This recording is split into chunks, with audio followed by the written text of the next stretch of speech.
Hello, this is Michael McCarthy, and in this video we're going to take a look at using an animatable pivot point in 3ds Max.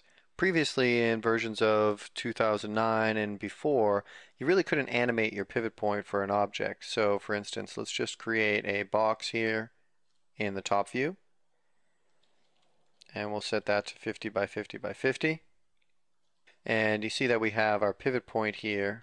We'll all know that if we go into Effect Pivot Only, Auto Key Mode is disabled, so we can't animate our pivot points inside 3ds Max, which is cool. Usually you'd set this up and you'd maybe do a simple rig, or there are script controllers and other things you can do to kind of do this type of thing. But sometimes for really basic setups, it's a nice idea to be able to animate that pivot point. In 3ds Max 2010 subscription pack, a character animation toolset called Cat was introduced, and that has shipped with 2011 and 2012.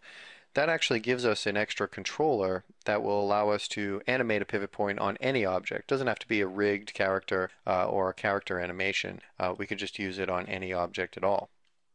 So to access this functionality, we'll go over to the motion panel and select the transform track, and we're going to click on Assign Controller. From here you'll see a couple of different transform controllers. Of course, the basic one is position, rotation, and scale, but you can see that Cat has introduced a few new ones, and we're going to choose the Cat HD Pivot Trans and choose OK. And what that's going to do is give us a little extra pivot controller here within our overall transform controller. So now what we can do is move this pivot point to, let's say, the edges of this box, so that if we rotate this box around, it can look like it's rotating over each edge. So first, to do this, what we're going to do is go into sub-object mode in the motion panel, and that's going to allow us to be in pivot control sub-object mode. And then we can just move this little blue pivot point to the corner of our box.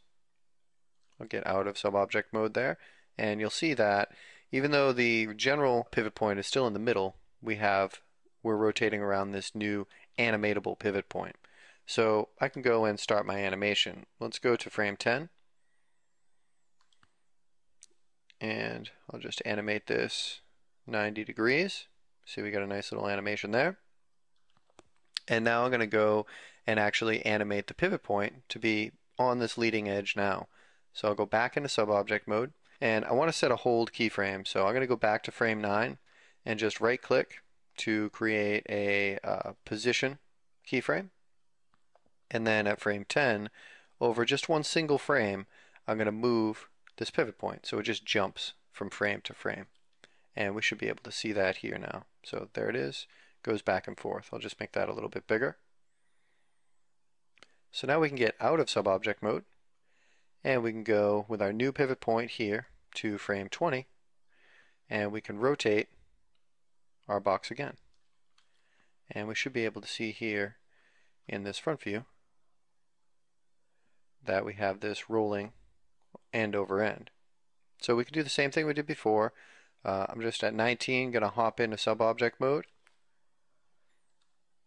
right click to create a hold key, and then at frame 20 I think I'll animate this to be over this side, so we'll kind of start rolling in a little zigzag pattern here.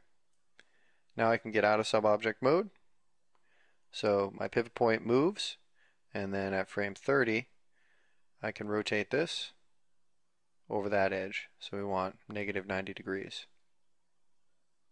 So now we have our box rolling. So that's how you animate a pivot point inside 3ds Max. You can use this on any object or controller object you want. So even if you're building custom rigs and you wanted to do, animated pivot point for heel toe rolls or other shoulder rotations or things like that, you could use that there, and you can certainly set up different scripts in order to control that and do different interesting things of that nature. One other thing I wanted to show you really quickly is using the tangency curves. If you know with a pivot point you're always going to want to have kind of a stepped curve, so you can use that when animating. And this is just a tip to save you, from making that hold keyframe if you want. So, when you go in here, you can choose the stepped interpolation type. Then you can decide, okay, well, this has come here, and, let's see, moved up there. Let's have it move over this side. So then I'm just going to move this over here at that frame, and that's going to be a stepped key, so you can see even without the hold keyframe, this jumps right on that one key, which is pretty useful. So now I can hop out, saves me a little bit of a step, and go to frame 40. Don't forget to, if you're in auto key, to set it back to basic smooth tangency or Bezier tangency, whichever you prefer. And then we can rotate this guy 90 degrees. And we have our animation of our object or box rolling over different edges. So that's animating a pivot point in 3ds Max. I hope that helps you in your future projects. Thank you very much.